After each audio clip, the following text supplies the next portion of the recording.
Today we're going to be replacing this bridge part on my Jazzmaster Jazzmaster.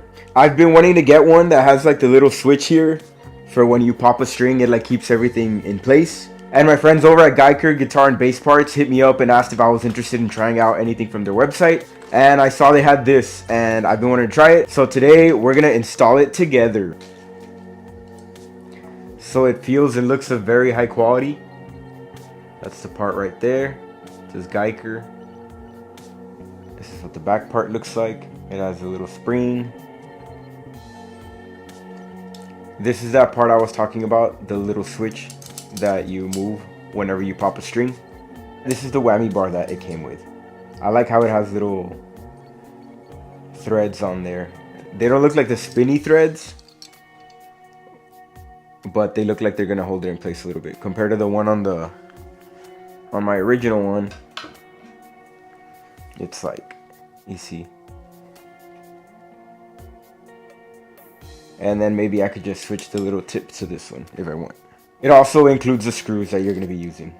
But yeah, let's install this thing together. All right, so first we're just gonna loosen the strings on this dude.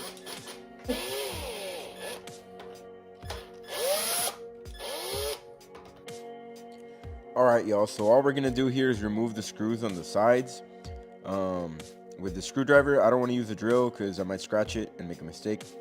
So yeah, it's 3 on this side and then 3 on that side. I realized that right now when I was looking at the other one, because I saw there was only 6 holes in it, and then it already had the screws in the middle. So yeah, you only gotta remove the 6 on the sides. Alright, now that we got all the screws off, hopefully this pops off easily.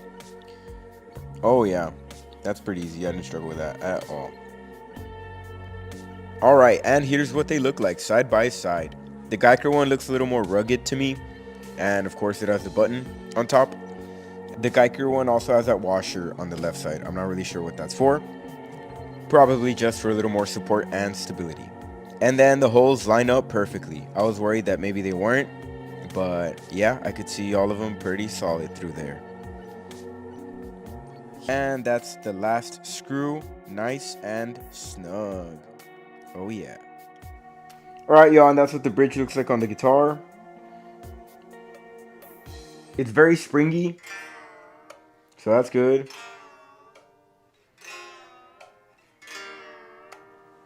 And it's literally that simple. So if you were considering getting these for a Jazzmaster's Jazzmaster or any other Jazzmaster style guitar you might have, I recommend it. I'll leave a link to it in the description.